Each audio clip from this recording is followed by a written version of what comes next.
जनगणना 2027 का जो प्रक्रिया है दोस्तों चालू हो चुका है और इस बार जनगणना आपको खुद सबमिट करना होगा, यानी कि आप अपने मोबाइल से या कंप्यूटर से अपना डिटेल खुद ही सबमिट करेंगे।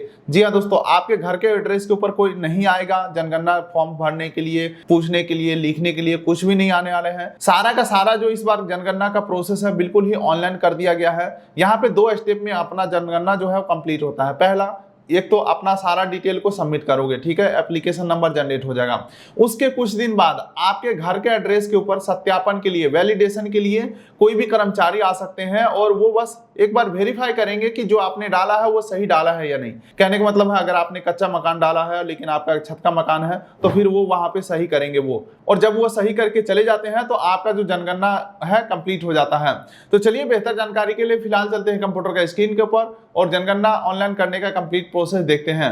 आप इस पेज के ऊपर आते हैं। सबसे पहले आपको अपना स्टेट सेलेक्ट करना है, जैसे कि मेरा स्टेट हो गया दोस्तों बिहार, ठीक है। उसके बाद यहाँ पे जो कैप्चा दिख रहा है ना, ये कैप्चा यहाँ पे आपको फिल कर देना है और वेरीफाई एंड प्रोसीड के ऊपर क्लिक करेंगे। कैप्चा एरर अगर दिखाता है तो यहाँ से आप रिफ्रेश बटन के ऊपर क्लिक करके कैप्चा को चेंज भी कर सकते हैं। चलिए अब यहाँ पे देख सकते हैं कुछ टर्म्स एंड कंडीशन बताए जा रहे हैं। 15 से 20 मिनट आपका लग सकता है और सही जानकारी आपको देना है और ओके कर देते हैं। अब चलिए दोस्तों एक प्रोफाइल बना लेना है। सेल्फ इनुमिनेशन HOF लॉगिन, यानी कि हेड ऑफ फैमिली का डिटेल डालना है। आपके घर में जो भी गार्जियन है, मान के चलो पिताजी गार्जियन है तो उनका डिटेल डाल करके यहाँ पे अकाउंट बनाना है। उनका नाम डाल लेना है, मोबाइल नंबर चाहे आप अपना ही डाल दो, ईमेल ID ऑप्शनल है, आप डाल सकते हो, छोड़ सकते हो, और वेरीफाई एंड प्रोसीड के ऊपर क्लिक करेंगे। उसके बाद दोस्तों हमारे नंबर पे OTP भेजा गया है, ओके कर देते हैं। OTP एंटर करेंगे, उससे पहले हमें अपना भाषा सेलेक्ट कर लेना है। तो चलो मैं भाषा यहाँ पे हिंदी सेलेक्ट कर लेता हूँ और यहाँ पे OTP जो आया है OTP एंटर करके आगे बढ़ेंगे।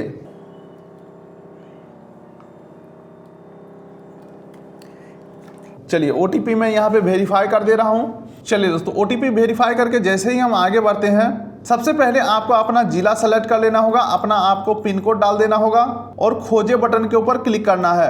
अब उसके बाद दोस्तों सैटेलाइट का मैप दिख जाएगा गूगल का, यहाँ पे आपको अपना घर को सेलेक्ट कर लेना है मैप के ऊपर। अब उसके बाद दोस्तों जनगणना में आपके घर से संबंधित जानकारी अभी देना है।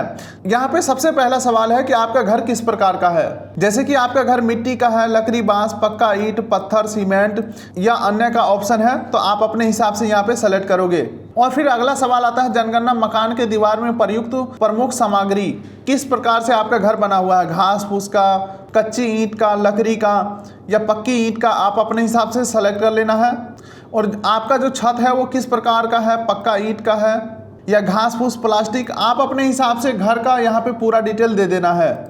और ऊपर का सारा डिटेल फिल करके नीचे सहेजे और आगे बढ़े वाले ऑप्शन के ऊपर क्लिक करना है। अब अगला आ जाता है परिवार से संबंधित जानकारी। तो यहाँ पे पूछा जा रहा है इस परिवार में सामान्यतः रहने वाले व्यक्ति की कुल संख्या कितनी है, तो आपको अपने हिसाब से यहाँ पे डाल देना है। परिवार के मुखिया का नाम आपको यहाँ पे डाल देना है। उसके बाद परिवार के मुखिया का नाम आपको हिंदी भाषा में लिख देना है। उसके बाद आपको सेलेक्ट करना है परिवार के जो मुखिया है वो पुरुष है या स्त्री है। अब उसके बाद दोस्तों आपके जाति से संबंधित कोई सवाल पूछे जाते हैं, जैसे कि अनुसूचित जाति, अनुसूचित जनजाति, अन्य, तो आप अपना जाति का जो नाम है किस कैटेगरी में आता है वो यहाँ पे इस लिस्ट के ऊपर क्लिक करके देख सकते हैं। चलिए अब आगे बढ़ते हैं। इस मकान के स्वामित्व की स्थिति, आपका जो मकान है अपना है या किराए पे रहते हैं, अपने हिसाब से यहाँ पे जवाब देंगे।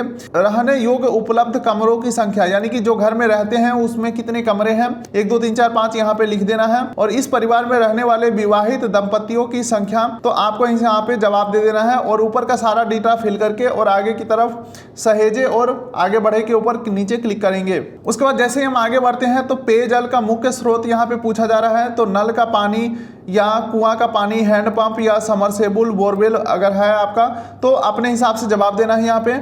उसके बाद अगला यहाँ पे पूछा जा रहा है पेयजल का स्रोत की उपलब्धता, ठीक है, तो परिसर के अंदर यानी कि आपके घर के अंदर है या घर के आसपास है या दूर से पानी लाते हो। प्रकाश के मुख्य स्रोत यानी कि बिजली वगैरह का जो स्रोत है वो क्या है, तो यहाँ पे बिजली या मिट्टी का तेल या सौर ऊर्जा, आपके प्रकाश का जो भी स्रोत है यहाँ पे डाल देना है। उसके बाद अगला आ जाता है शौचालय का सुलभता। अगर आपके पास शौचालय है तो यहाँ पे केवल परिवार हेतु या अन्य परिवार हेतु साझा में, मान के चलो 2 3 लोगों ने मिलकर एक शौचालय बना हुआ है तो सेकंड ऑप्शन को सेलेक्ट कर लेंगे। या आप सार्वजनिक शौचालय यूज करते हैं तो इस ऑप्शन को सेलेक्ट करेंगे। अगर आप खुले में जाते हैं तो यहाँ पे सेलेक्ट कर लेना है। उसके बाद दोस्तों आगे बढ़ते हैं तो शौचालय का प्रकार यहाँ पे पूछा जा रहा है। तो यहाँ पे पाइप, सीवर, सेफ्टी टैंक, अन्य पद्धति, 2 गड्ढा शौचालय, एकल गड्ढा शौचालय, सर्विस शौचालय। तो आप अपने हिसाब से शौचालय का प्रकार यहाँ पे सेलेक्ट करेंगे। अब यहाँ पे अगला सवाल आता है, गंदे पानी की निकासी किससे जुड़ी हुई है, यानी कि आपके घर के जो नहाने का, बर्तन धोने का, ये सब जो वेस्ट वाटर है ये कैसे जाता है बाहर। तो यहाँ पे ढकी नाली में, खुली नाली में, किसी भी नाली से नहीं। ठीक है, तो ऑप्शन है सेलेक्ट करेंगे। अगर आप मान के चलो गांव में रहते हैं, खेतों में बहा देते हैं, तो यहाँ पे किसी भी नाली से नहीं वाले ऑप्शन को सेलेक्ट करेंगे। अगला जाता है परिसर के अंदर स्नान सुविधा। तो अगर आपके घर में स्नान गृह यानी कि बाथरूम बना हुआ है तो सेलेक्ट कर लेंगे, अगर नहीं बना है तो नहीं सेलेक्ट करेंगे। उसके बाद अगला जाता है दोस्तों रसोई घर और एलपीजी गैस कनेक्शन की उपलब्धता। रसोई घर में खाना पकाते हैं तो यहाँ पे सबसे पहले पूछा जा रहा है क्या आपके घर में एलपीजी का सुविधा है, तो पहले ऑप्शन को सेलेक्ट करेंगे। या एलपीजी, एलएनजी यानी कि जो पाइपलाइन आज के डेट में बिहार में चल रहा है वो कोई सुविधा नहीं है, सिलेंडर का भी सुविधा नहीं है, तो सेकंड ऑप्शन को सेलेक्ट करेंगे। घर के भीतर खाना पकाते हैं परंतु रसोई घर में नहीं। तो जिनका रसोई घर है यानी कि डेडिकेटेड जो किचन है वो अलग से है, तो पहले ऑप्शन को सेलेक्ट करेंगे। या आप मान के चलिए घर के भीतर ही खाना पकाते हैं, रसोई घर आपका नहीं है, ठीक है, तो इसमें से ऑप्शन सेलेक्ट करेंगे एलपीजी कनेक्शन है या नहीं है। खुले में या घर के बाहर पकाते हैं तो एलपीजी से पकाते हैं या गैस कनेक्शन है या नहीं है, उस हिसाब से यहाँ पे जवाब देना है। या खाना नहीं पकाते हैं, सार्वजनिक खाना खाते हैं, तो यहाँ पे भी ऑप्शन दिया गया है। उसके बाद अगला सवाल आता है खाना पकाने के लिए मुख्य ईंधन का स्रोत क्या है।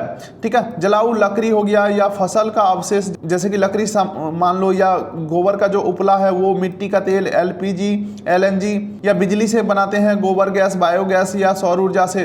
तो यहाँ पे मैं एलपीजी, एलएनजी सेलेक्ट कर लेना हूँ, बाकी आप अपने हिसाब से डिटेल को सेलेक्ट करेंगे।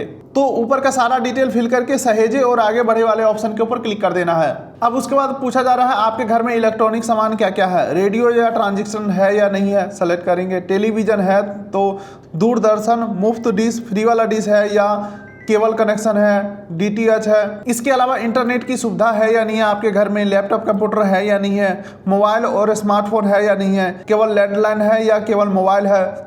और अगर मोबाइल है तो स्मार्टफोन या दूसरा नॉर्मल मोबाइल है, तो एक एक ऑप्शन सेलेक्ट कर सकते हैं। या दोनों है तो दोनों को सेलेक्ट करेंगे। अगर आपके घर में कोई मोबाइल नहीं है तो नहीं के ऊपर क्लिक करेंगे। साइकिल और स्कूटी, मोटरसाइकिल, मोपेड। मोपेड क्या होता है ये तो मुझे भी नहीं पता, साइकिल, मोटरसाइकिल या स्कूटी वगैरह है या नहीं है, तो आप अपने हिसाब से सेलेक्ट कर लेंगे। उसके बाद कार या जीप, वैन वगैरह है या नहीं है, अपने हिसाब से सेलेक्ट करेंगे। उसके बाद अगला पूछा जा रहा है कार या जीप या वैन है आपके घर में, तो हाँ ना में जवाब देंगे। परिवार द्वारा उपयोग किए जाने वाले मुख्य अनाज, चावल, गेहूं, ज्वार, बाजरा, मक्का या अन्य का यहाँ पे ऑप्शन है, अपने हिसाब से सेलेक्ट करेंगे। तो डिटेल सारा फिल करके सहेजो और आगे बढ़े वाले ऑप्शन के ऊपर आपको क्लिक कर देना है। जैसे ही आगे बढ़ते हैं तो एक बार आपको डिटेल जो है आपका सारा प्रीव्यू कर लेना है, सारा डिटेल आपको वेरीफाई कर लेना है। अगर आपका ऊपर का दिया हुआ सारा डिटेल सही है तो पुष्टि करो और सबमिट करे वाले ऑप्शन के ऊपर क्लिक कर देना है।